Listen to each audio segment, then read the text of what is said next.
कहीं खुशी कहीं गम, जैसा हमने शुरुआत में तस्वीरों में देखा। इस वक्त मेरे साथ बीजेपी के वरिष्ठ नेता मुख्तार अब्बास नकवी साहब जुड़ रहे हैं। नकवी साहब, बहुत स्वागत है आपका लाइव इंडिया पर। बहुत अच्छा दिन बीजेपी के लिए नहीं रहा है, लेकिन ये बुरे दिनों का सिलसिला थोड़ा लंबा हो गया है, ऐसा लग रहा है, चाहे लोकसभा चुनाव हो या उससे पहले राजस्थान और दिल्ली के चुनाव गंवाना।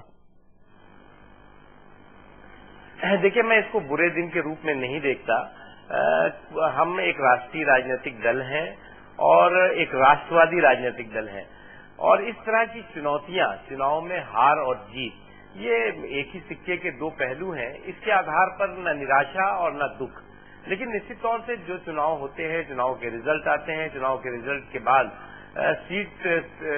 सीटवार हम उसकी समीक्षा करते हैं और कहाँ कमी रही, कहाँ पर और बेहतर तरह से हो सकता था, वो कोशिश करते हैं। लेकिन अगर आप पूरे के पूरे चुनाव के रिजल्ट को देखें, तो चाहे महाराष्ट्र का हो और चाहे हरियाणा का हो, यहाँ पर विपक्ष के बिखराव के कारण ज्यादा कांग्रेस को लाभ हुआ है, न कि उनके परफॉर्मेंस की वजह से। अगर आप महंगाई का मुद्दा है, किसानों का मुद्दा है, बेरोजगारी का मुद्दा है, सड़क बिजली पानी का मुद्दा है, इन तमाम चीजों से लोग दो चार महाराष्ट्र के भी थे, हरियाणा के भी थे, और इसका नतीजा, इसका तस्वीर सामने दिख रही है। इसलिए परफॉर्मेंस का या उनके बेहतर प्रदर्शन की वजह से नहीं, बल्कि विपक्ष के बिखराव का एक मुख्य कारण वोट है। मुझे लगता है कि अगर अनौपचारिक रूप से पूछा जाएगा तो कांग्रेस और एनसीपी भी इस बात को मानेगी कि विपक्ष का बिखराव ही उनकी कामयाबी की बड़ी वजह रहा है। कुछ नेता अभी थे कुछ देर पहले मेरे साथ, और उनका वो दबी जबान से इस बात को स्वीकार भी कर रहे थे। लेकिन अपोजिशन का मैनेजमेंट, ये किसकी जिम्मेदारी? अगर बिखराव हुआ तो उसके लिए जिम्मेदार कौन?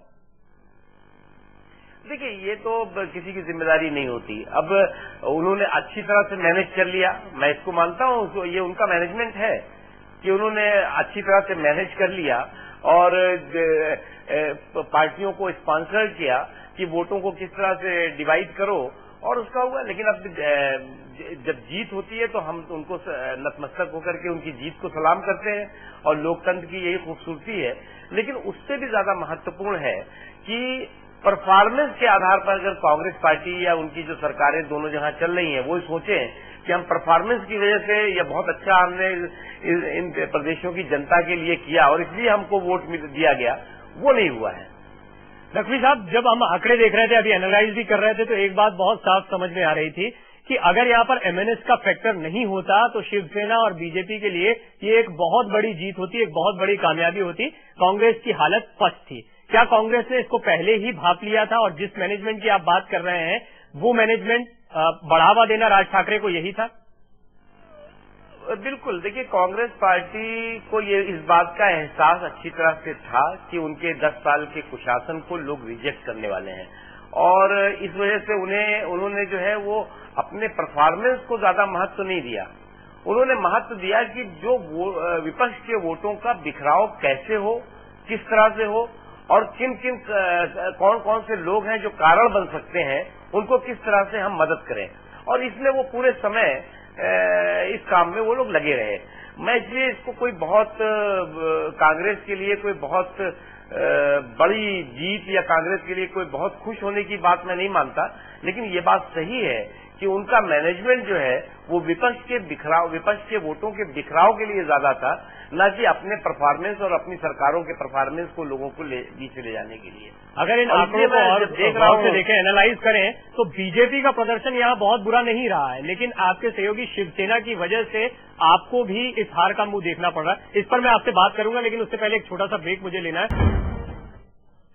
जजमेंट आ चुका है। बात करने के लिए खास मेहमान के तौर पर बीजेपी के वरिष्ठ नेता मुख्तार अब्बास नकवी साहब लगातार हमारे साथ बने हुए हैं। नकवी साहब, जैसा ब्रेक से पहले मैं कह रहा था कि शिवसेना और बीजेपी गठबंधन की अगर बात की जाए तो बीजेपी ने ठीक ठाक परफॉर्म किया है, लेकिन शिवसेना थोड़ी और कमजोर हुई है।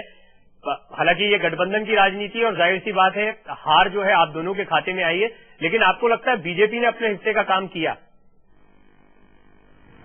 देखिए, शिवसेना भारतीय जनता पार्टी का टेस्टेड और ट्रस्टेड सहयोगी है, और हमें इस बात पे कोई ना तो इस पे कोई चिंता है और ना इस बात की कोई मलाल है कि साहब उन्होंने अच्छा प्रदर्शन नहीं किया और हमने अच्छा किया।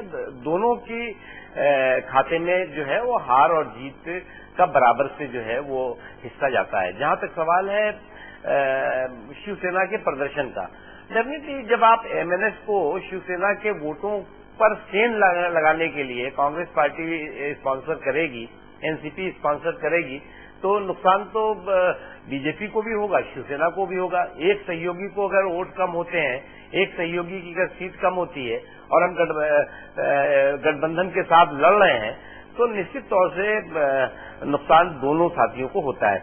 अब देखिए हरियाणा में, देखिए आप हरियाणा में मैं अभी देख रहा था कि अगर आप आईएनएलडी का और बीजेपी का वोट परसेंटेज देख लीजिए तो 27% और 10%, लगभग 37% वोट जो है वो हरियाणा में बीजेपी और आईएनएलडी को मिल जाता है। यानी कि 35% पे कांग्रेस पार्टी है और 37% पे ये गठबंधन जो गठबंधन कुल मिलाकर। लेकिन ये भी एक यहाँ भी दिक्कत देखने को मिली नकवी साहब की, यहाँ पर भी वो मैनेजमेंट पहले नहीं हो पाया। लेकिन हाँ, आप ठीक कह रहे हैं, अगर ये गठबंधन होता तो साफ बात थी, तस्वीर साफ दिखा रही है कि कांग्रेस का पत्ता यहाँ भी साफ हो जाता। बहुत शुक्रिया नकवी साहब हमसे इस बातचीत। जी, बहुत शुक्रिया आपका इस पूरी बातचीत के लिए।